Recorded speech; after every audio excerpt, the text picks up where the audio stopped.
Mbukeli siqala ihora lesibili lohlelo Ekhaya Jikelele silishaye salivala ke ihora lokuqala. Omunye uGayi kuthiwa wathumela imessage entombini ethi hey woza baby umuntu amsehambile. He wembukele nguzukhola. Kuthiwa leyo message yavela yangena straight kulo muntu okuthiwa uhambile. Yey zakhala gilikidi ngiyakutshela.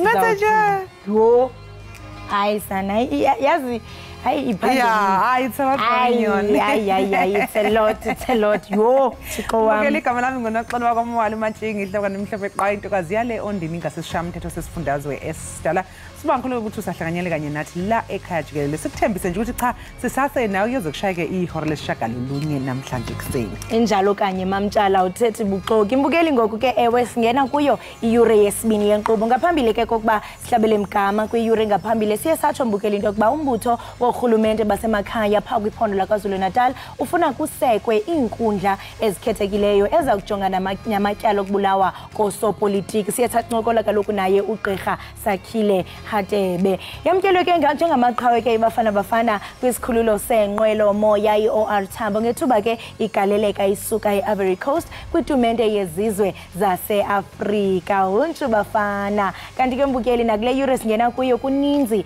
esikuphathele kona wena nje hlala uthi zava xelela umeza okanye uxelela ifamily yakho ube mnandi nje ekhaya ndimlo ke unonkanyezi kalubisi inkanyezi enomsansa phakathi kwezinye umahlo ngothi mazipha umamshukuma ozondwa ngezakhe izinto ncamagusha kaloku kwizihlwele zonke ezindingqungileyo ndithi makube chos kubele masijonge ke mbukeli eziphala phambili kule yure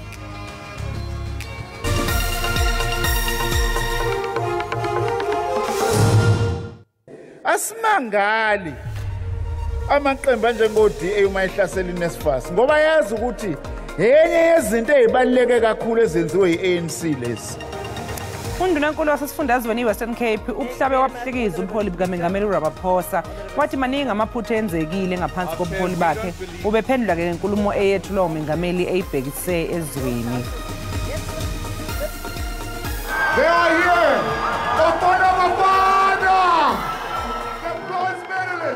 Kwezemidlalo ibafana bamkelwe njengamaqhawe kwisikhululo senqwelo moya izolo xa besuka eIvory Coast kukhuphiswano lendebe yezizwe zaseAfrika.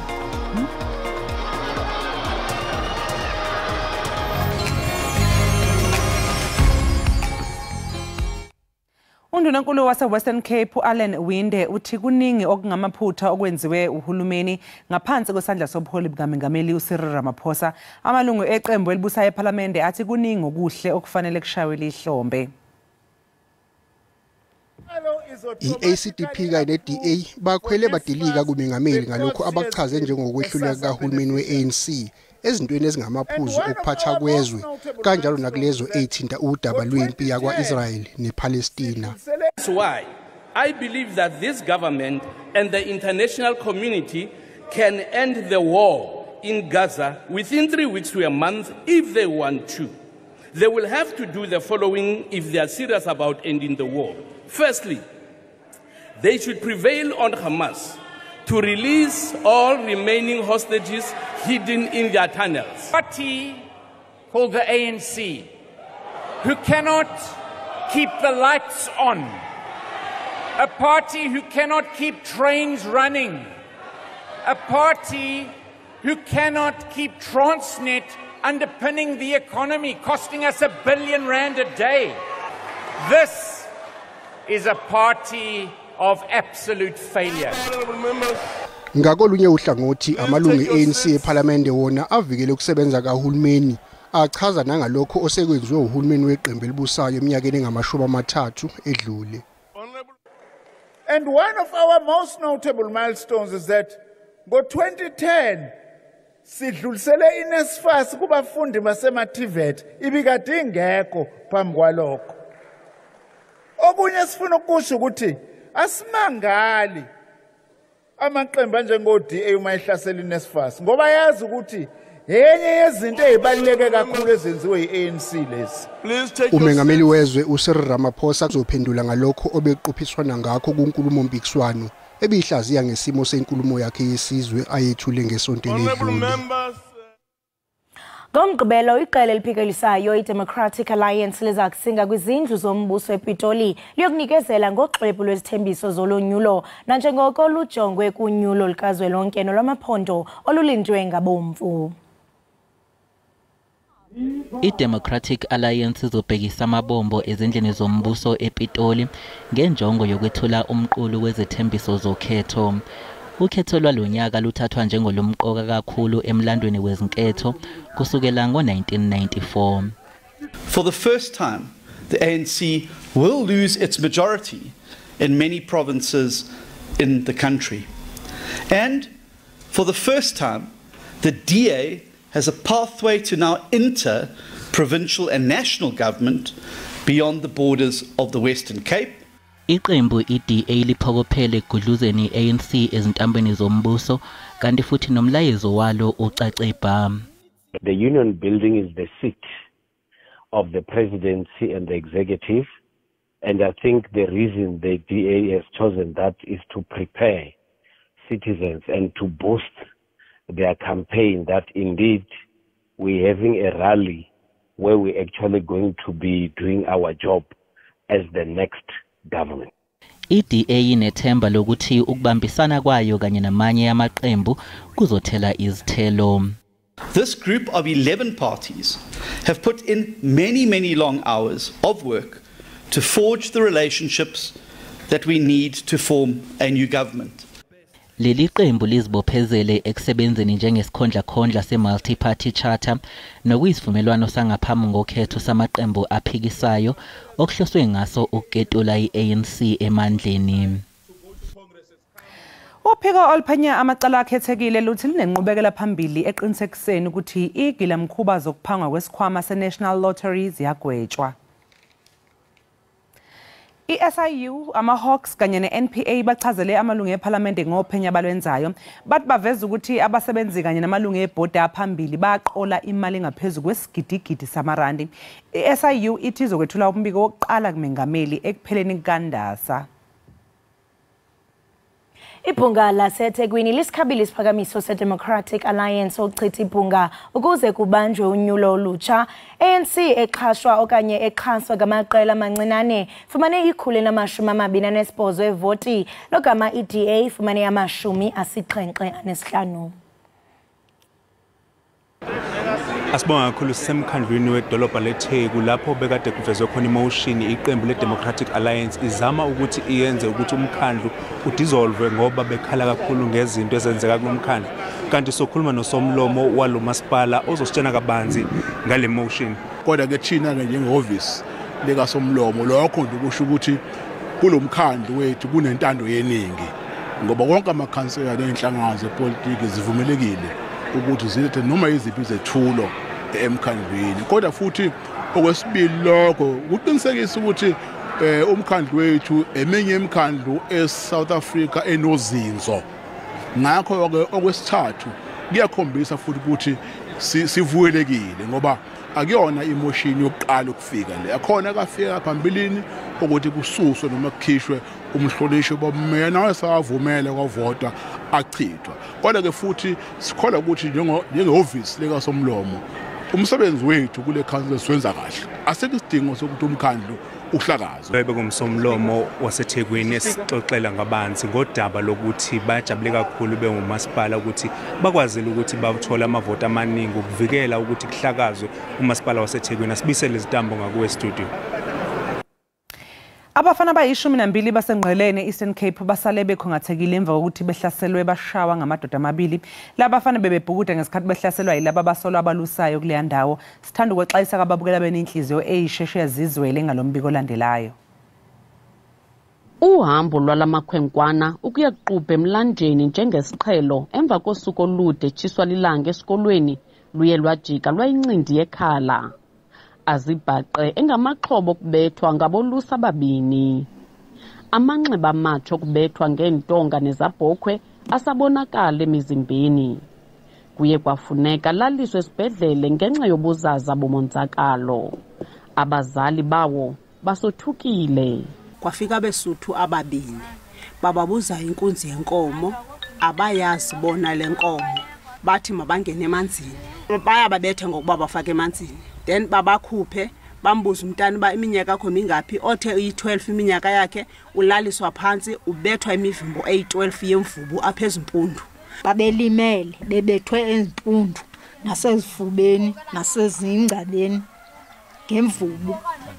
Esi senzo sibacaphukisile abahlali bafuna umthetho udlale indima yawo.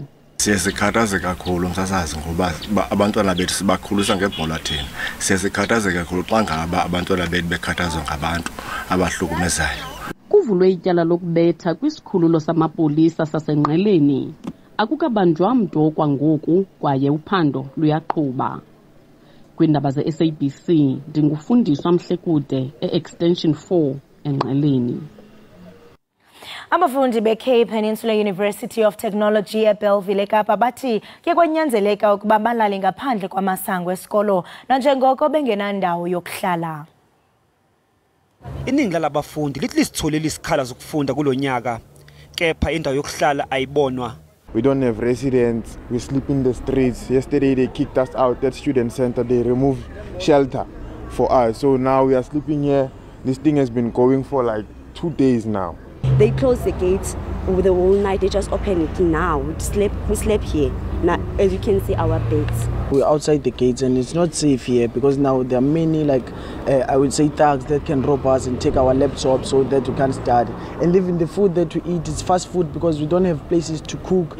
Inyuvesi ithi abafundi abaningi abalala ngaphandle kwamasango alisikhungo eBellville eKapa kudinga ukubaqinisekisa babhalisile. CPUT receives hundreds of thousands of applications. That doesn't mean that you are a student. And so what we see at the beginning of every academic year is an influx of applicants hoping to come and clarify their status within the institution as a student.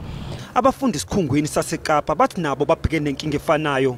Abafundi kumele baphumele ngamaphesenti angama-60 ukuze bathole indawo yokuhlala. Masibine ke mbukeli sinirhabulise kuqikelelo lwemozulu njengoko kaloku siziqwele saziqonqotha ingongoma beziphala phambili kule yure rhabula ungafinci.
Enkosi kakhulu mbukeli we-Ekhaya Jikelele ngokuba usahleli nathi ngaphambi kokuba ke kubekho izixhobo zobuxhakaxhaka bale mihla ukubhala ke yayiyenwa ndlela iphambili yokunxibelelana nabanye abantu ngoko ke ukubhala kwakusesinye sezakhono zonxibelelwano. Yiyo lonto kanye ke iCenter for Creative Arts kwiUniversity yaKwaZulu-Natal ibone kufanelekile ukuba ibambe umnyhadala obizwa ngokuba yi-Time of Writers ukugcina umoya wokubhala uphila. Kwisixhobo kabanzi ke ngalomnyadala sinxibelelana ngoZoom noSiphindile Hlongwa ongumqulunqi walenkqubo. Mqulunqi walenkqubo Siphindile masikubulise sikwamkele sibambe ngazibini ngokuba unathi namhlanje apha ekhaya.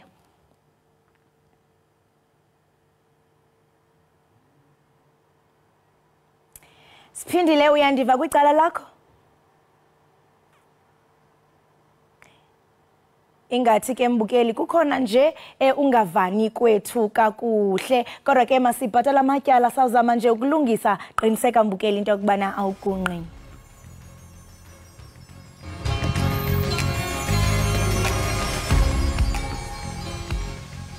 Enkosi kakhulu ngokuhlala nathi nisasibukele apha ekhaya Jikelele. Sikuthembisile mbukeli into yokubana sawuba nodliwano-ndlebe naye uSiphindile njengoko kaloku iCentre for Creative Arts kwidyunivesithi yaKwaZulu-Natal ibone kufanelekile ukuba ibambe umnyhadalwa obizwa nge-Time of Writers ugcina umoya. Kusixelela banzi ke sesinaye kwakhona uSiphindile Hlongwa yena ke ngumqulunqi wale nkqubo. Hlongwa masikubulise sikwamkele enkqubeni sibambe ngazibini ngexesha lakho. Sanibona ngiyabonga ukuba ukwamkeleka. Yini ivoice emnandi kangaka yaziqhawukela kodwa siyabulela into bana siyavana ngoku.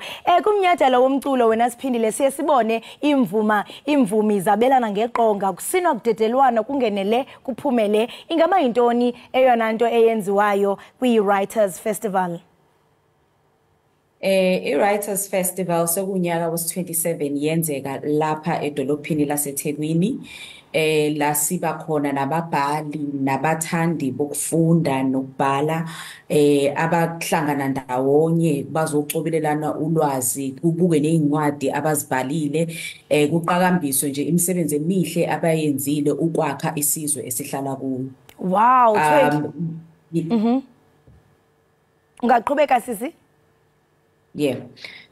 So iyenzeka munyaka yonke i-Time of the Writer Festival siba nababhali abaqhamuka ngaphandle kweTheku kweTheku ababhali abaqhamuka from enhla eAfrika ababhali abaqhamuka phesheya kwezilwandle babe khona nabo ukuze kube naleyanto yokuthi ababhali mabekwazi ukuxoxisana ngama-challenges abake babhekane nabo nanokuthi ke ukuvuleleka ke indlela yokuthi ababhali bakwazi ukuhamba baye kwamanye amazwe futhi bakwazi ukuyobuka izwe mhlambe bangasilethela ngisho nemisebenzi emisha inspirishwe ukuhamba kwabo beya kwamanye amazwe. Wow, ndiyayithanda kakhulu into ekhankanyayo into yokubana kuquka ababhali abasemaphondweni ngasemaphondweni kodwa kungapheleli apho nitsiba imida nijonge apha eAfrika naphesheya kwamalwandle. Ndiyafuna uqonda into yobana kwezi ntsuku zisibhozo ngobani mhlawumbe abanye bababhali ngabakhona amagama esingatsho into yobana ngababhali abaphala phambili kwaye kwiingxoxo enibanazo njengoko into yokubana nithi nihlala phantsi njengababhali nishukuxe imicelimngeni okanye ii-challenges ingaba mhlawumbe niphuma nantoni kule minyaka nisingatha? Okay, i-festival ike ibe ne-featured author. So i-featured author sisuke sibuka umbhali oqhamuka khona la eMzansi Afrika noma ngenhla sinikeza nje uphawu simchoma uphaphele gwalagwala sithi ayi usebenzele i-industry iyonke iphelele. Kulokhu ke sizobe sine featured author yethu ubaba uZakes Mda ozobe ekhona ozosinikeza i-keynote address ekuzokwenzeka ukuthi ke izokwenzeka yona on a Thursday the 14th mabe ivula nje i-festival akhulume ke simbonge nathi ngomagalelo akhe awenzile bakhona nababhali abafana noNokthula Mazibuko Msimang Barbara Broswell Siphiwe Mahala Sandile Memela just ukuthi nginikeze nje abancane abakhona kodwa nje iprogram ikhona kwiwebsite yethu so that abantu bangahamba baye kuyo bayobuka nje ukuthi imaphi ama-sessions abangajabulela ukwabona. Njengo Center for Creative Arts okuyiyona eproducer i-Time of the Writer Festival le center iku-University yaKwaZulu-Natal. I-University of KwaZulu-Natal inepolicy yesiZulu that has been active for over 15 years. Le policy iqhakambisa ukusetshenziswa kolwimi lwesiZulu. So ma umfundi nje ufika la e-University yaKwaZulu-Natal ufanele uthathe i-course yesiZulu. Enye indlela leyo esizama ukuthi siligcine ulimi lwethu silikhulise. Ma ungasuhambe nje la ecampusini ungabona even nama notices ethu abhalwe ngesiZulu abhalwa nangesingisi indlela leyo nje yokuthi abantu balamkele ulimi labo nabantu futhi balibone ukuthi alizolishabalala anytime soon. Khona ke nama sessions esinawo esiwahlelile ewesiZulu yokubuka ukubhalwa kwesiZulu nokuqondiswa kwaso. So maningi nje ama sessions athatha abheke ubulili, abheke izilwimi zethu, abheke ezepolitiki, ama sessions nje ahlukene kakhulu abantu abangawathakasela. So siwenzile-ke kulezi insuku ezilandelayo nje ngoMarch kusukela mhla ka-14 kuze kuyoshaya wona umhla ka-21. Umhla ka-21 ke usuku olubaluleke kakhulu kuyikhalenda i-UNESCO calendar ngoba la eSouth Africa Human Rights Day kodwa kwi-UNESCO calendar it's World Poetry Day. So sizoyivala ke festival yethu with ingxoxo eziphathelene nezinkondlo mase kuba khona ke nesithuba lokuthi ke osonkondlo bathole ithuba lokuthi ba showcase izinkondlo zabo abazibhalileyo. Mhle kakhulu umsebenzi wenu kwaye ndiyayithanda lento ibalulayo into kubana niyabacebisa nabafundi nibakhuthaza into bana xa befuke kule university yaKwaZulu bathathe isifundo sesiZulu ukugcina ulwimi kuba nathi siliziko losasazo ye-SABC siyazingca ngokuvelisa inkqubo ezifana no-Ekhaya Jikelele apho zisasaza ngolwimi lwesinguni into ethi ke ilanguage zethu azizusaphalala ngamangesi bayathi into bana your language is your identity. Siphendile ndiyafuna uqonda into bana kuba umxholo walonyaka uthi reflections, resonance and revival. Ngowuphi ona myalezo eninonjongo yokudlulisa ngalomxholo? Sibuka ukuthi manje it's 30 years after sakhululeka as a country and sifuna ukuthi sike sireflect eintweni sibuke manje ukuthi kuphi sikuphi and siyapi njengesizwe sase South Africa. Ziningi izinto ezinhle ezisehlele izwe but ziningi futhi nezimpi but yini esingayenza ukuze isimo sethu sibe ngcono ukuze masihlala phansi sibuka kulo 30 years ukuthi ngempela sikuphi singuningizimu Afrika and sibheke ephi. Lokho sikwenza kahle ke sihlanganisa ke ulwimi lethu sihlanganisa imbhalo ngoba yezinye yezinto ezigcina umlando wezwe. Usathetha ngezisombululo njalo siyaqonda into kubana kuzoba khona ixesha lokuba nifunde apho sijongene nengxaki yokufunda ngokuqonda apha kwelilizwe that is a reading with meaning. Kukhona ke neziphumo endazijonga apha ekseni zibonisa into bana abafundi bebanga lika grade 4 abakwazi into bana bathi read with meaning and sijonge apho umyinge ka 81%. Uthe wongeza no Angie Mucheche sisho into kubana phakathi kwezingxaki in most SA primary schools uyifumanisa into bana abafundi kujongwa kakhulu i-oral performance hayi ba mhlambe umfundi ufunda ngokuqonda. Ucinga ba mhlambe lengxaki ingachwechwelwa njani kuba kaloku xa kuze ngazufunda with meaning into ethi i-crisis leyo ingancedwa njani lengxaki? Kuyadinga ukuthi sibambisane eziningizimu Afrika kuyiwe ezikoleni ngokuya nje thina njenge festival siyaya ezikoleni but nakhona angisho ukuthi kwanele because sisuke siletha ababhali bezoxoxa whether bafike benze workshop ye creative writing baxoxe ngama careers abo ngabantwana just to spark ukuthi babone ukuthi fanele ba engage with ukufunda because ukufunda kuqala lapho ukuthi abantwana bethu abasafundi. But ngiyacabanga ukuthi zikhona ezinye izinhlaka eSouth Africa ezingasebenzisana kakhulu nohulumeni ukufundisa lento yokuthi abafundi abakwazi ukufunda kusukela emabangeni aphansi.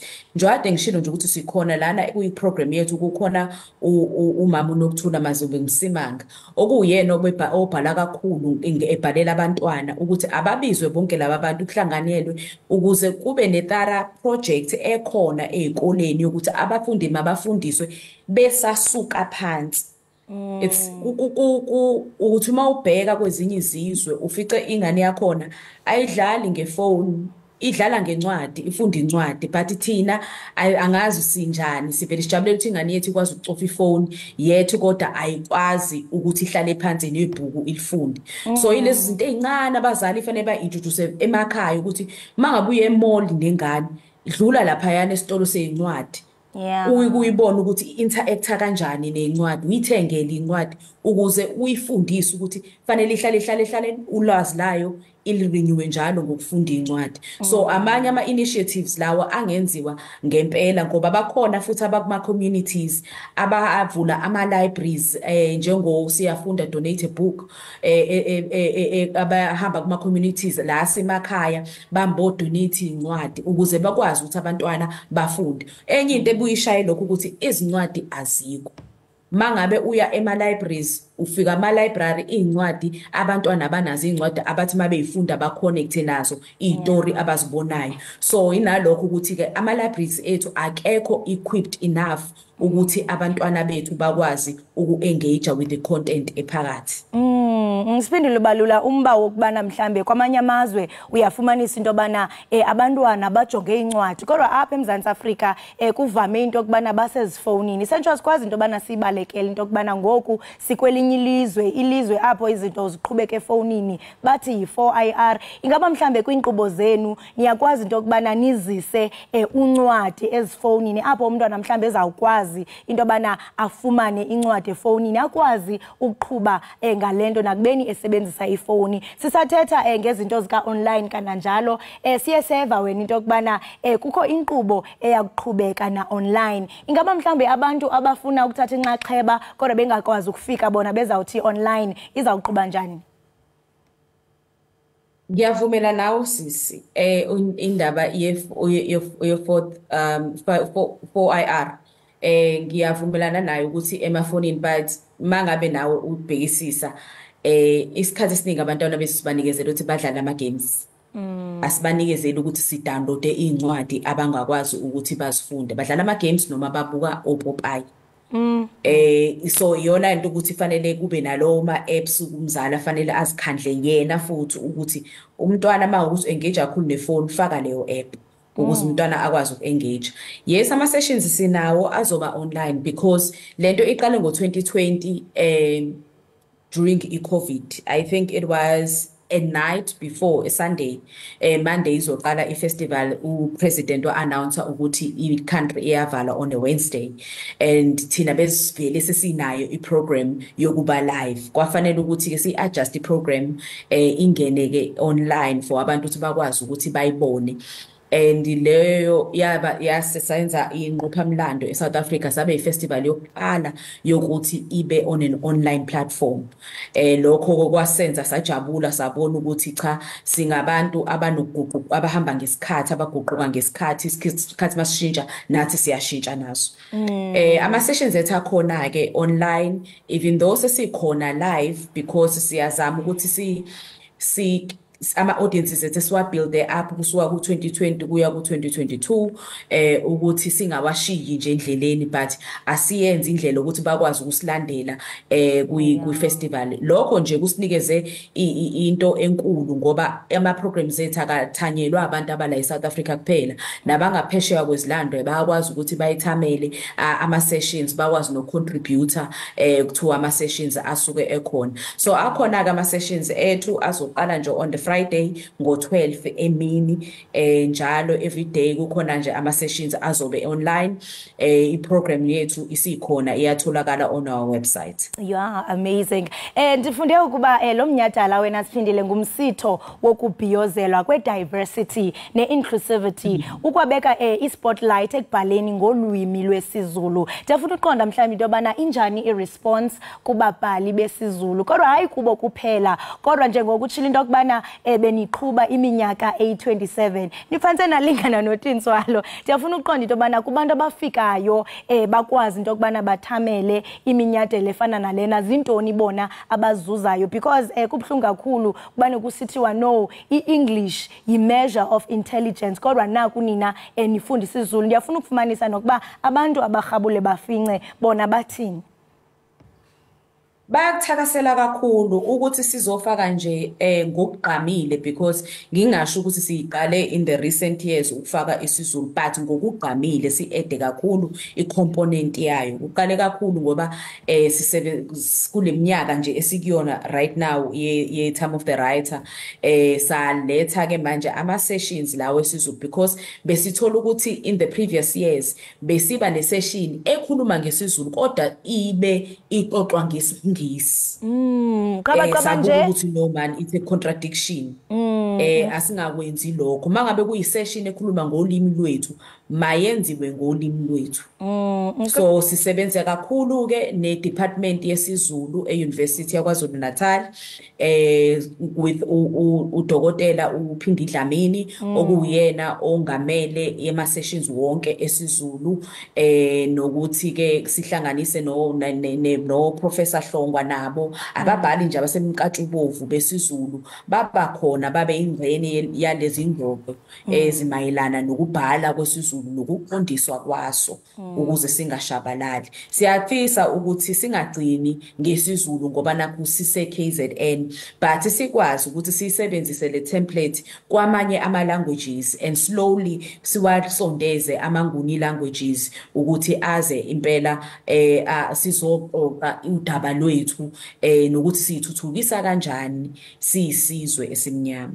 Mhle kakhulu umsebenzi enwenzayo. Ngiqinisekile nombukele ekhaya othi ufuna ba inxalenye angakwazi into bana nilandele kumakhasi onxibelelwano. Ndiyabona into bana nikhona napha ku Instagram Time of the Writer nakumanye kamakhasi. Sifindile masibambe ngazibini siyathemba into kubana konke kuzohamba ngempumelelo niqhubeke nokuvundlisa isizwe ingakumbi xa sizawujonga kwilwimi zethu singama Afrika. Enkosi kakhulu.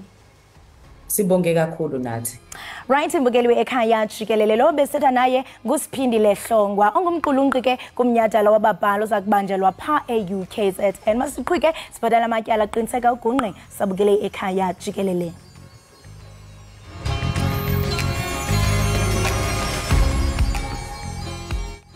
Siphinde sikamukele embukeli lapha Ekhaya Jikelele. Sibonge kakhulu ukuthi ke usahlanganyele kanye nathi. iJoburg Theatre yethula umdlalo weshashalazi okhangayo kanto zakhe Shange i4 Colored Girls oqondiswa ke nguJames Ngcobo. Lo mdlalo ke embukeli uxoxa indatshana ngezinto ezibhlungu nejulile abesifazane abake babhekana nazo. Lo mdlalo ke uvula ngomculo oshukumisa inhliziyo nohlaba umxhwele futhi ke uxoxa indaba ngobunzima besifazane abahlangabezana nabo empilweni okuba ke nomphumela ohlala njalo ubhekwe ngabomvu futhi ke uzokhanga izethameli zawo. Ukusixoxela kabanzi isixhumana ngohlobo lweZoom noSwanki Mafuku ongomunye ke wabalingisi kulomdlalo. Swanki sikubingelele sikamukele Ekhaya Jikelele. Sibonga kakhulu ukuthi ube nathi this morning. Sanibona ninjani? Siyaphila sisithemba ukuthi hayi nawe alright lapho khona. Hayi phila thina. Swanki sixoxeleke ngalomdlalo weshashalazi othi 4 Colored Girls. Yini nje ewugqugquzelile lesi siqashana setheatre? Kade ngaqala etheatre mkamamanga ngaqala ngina 13 uku-actor ngangiphuma eThekwini. Ngangithanda yazi ubukhula unogogo okutshela inganekwane. Hlezi nje ebusuku before ulala kusha nje inganekwane. There's no way ukuthi ngeke uzuthande i-storytelling. So ngaqala lapho ngokuthi ngifuna ukwenza itheatre and yeah sengila. Manje i4 Colored Girls nje akusixoxele ngayo yini ke inspiration i4 Colored Girls? Angizwanga kahle. Bese ngibuza ke umdlalo specifically lo i4 Colored Girls ukuthi ke yini owugqugquzelile nanokuthi futhi ngiyibuza ukuthi ena uyafana yini nalo ka Tyler Perry wale America? Iyona leni yaziyo. Inendlela zayo zokuhluka angifuni kamamanga lega Tyler Perry B kodwa into zakhe Shange wenze into enhle kabi ubhale into original and I think uzofika etheatre uzobona ukuthi iyafana yona istory sakho seyafana so istory sakho kodwa umehluko ukuthi lana sebenzisa umdanso sebenzisa poetry and futhi nakhona abantu bakhona babona live.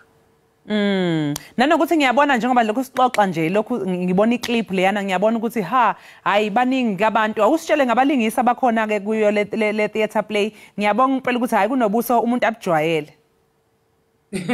Cha impela angifuni qamba amanga uJames Ngcobo umqondisi wethu wenza into enhle kabi uqashe abantu anibabaziyo kodwa futhi abazi ukutshela izitori. Ngisebenza noRefilo Modiselle, ngiphinde ngisebenze noMona Munyane, kukhona noBuyitumelo Lisajane, abosiyo abantu abanama-billboards Spotify all the way in New York. Sibaningi abothuto ngeke ngibaqede nje. Bengingabaqale ngeke ngibaqede. Kodwa abelingisi engisebenza nabo into emnandi ngabo ukuthi lento esiyenzayo bayayithanda and bayayazi. Futhi nakhona banesimilo sayo futhi nenhliziyo yayo. Njengoba ke ubalula ubaba uJames Ngcobo, akusixoxela nje ngobudlelwano bakho ke naye ubaba uJames Ngcobo ngoba siyazi ukuthi uye omqondisi walomdlalo, kunjani nje ukusebenza naye? Hawe makwazi kuyisibusiso. Zophinda futhi kuyisibusiso ukusebenza noJames. uJames nginendaba nje shame, that's very interesting. Ngahlangana naye saphuma eVarsity Wits because sayifundela into esiyenzayo. Azange nje sibuke kusenza ukuthi sayifundela. And khathi ngisafunda ngithi ngiqede eVits kwakune play uJames kade yenza.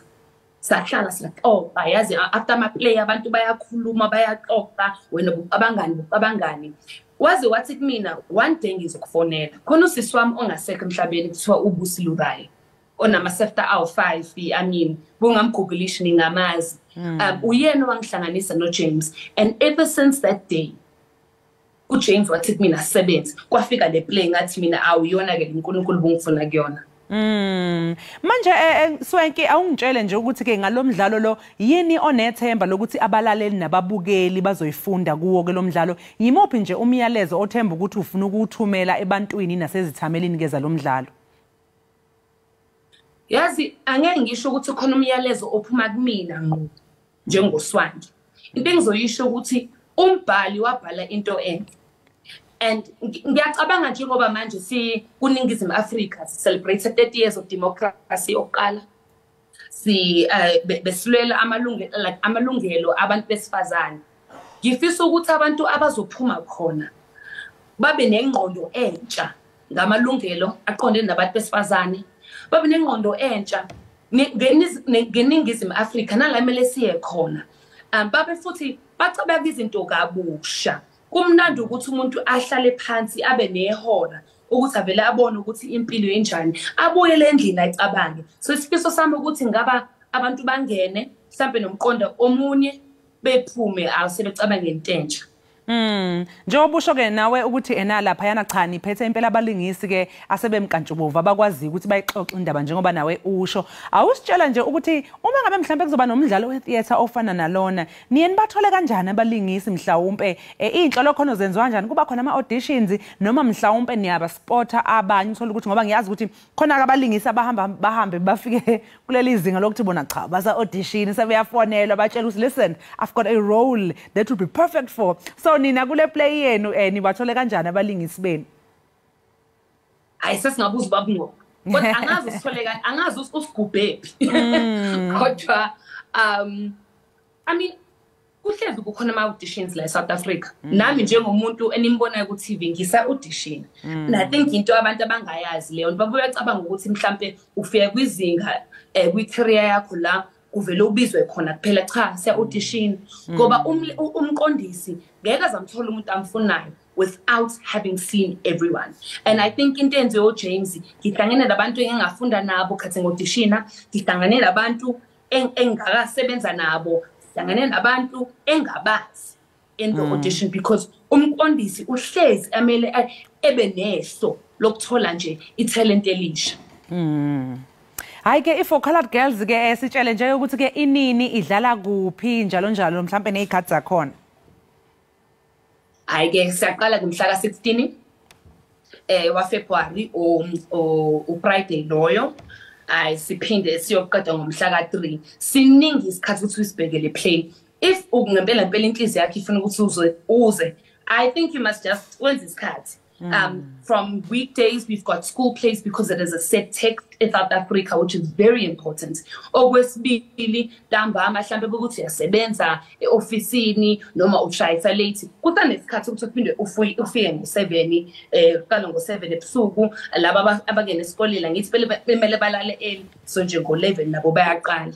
Sibonga kakhulu ke Swanki ngesikhathi sakho esikufisela nje konke okuhle sengazuthi kungahamba kahle ke abantu baphume ngeinkumbi babe yinkumbi belibhekise lapho ke bezobuka ke iplay yenu i4 Colored Girls. Lawo ke mbukele bekuSwanki Mafuku ongomunye wabalingisi emidlalweni i4 Colored Girls esixoxela kabanzi ngalokho okuqukethwe kulomdlalo.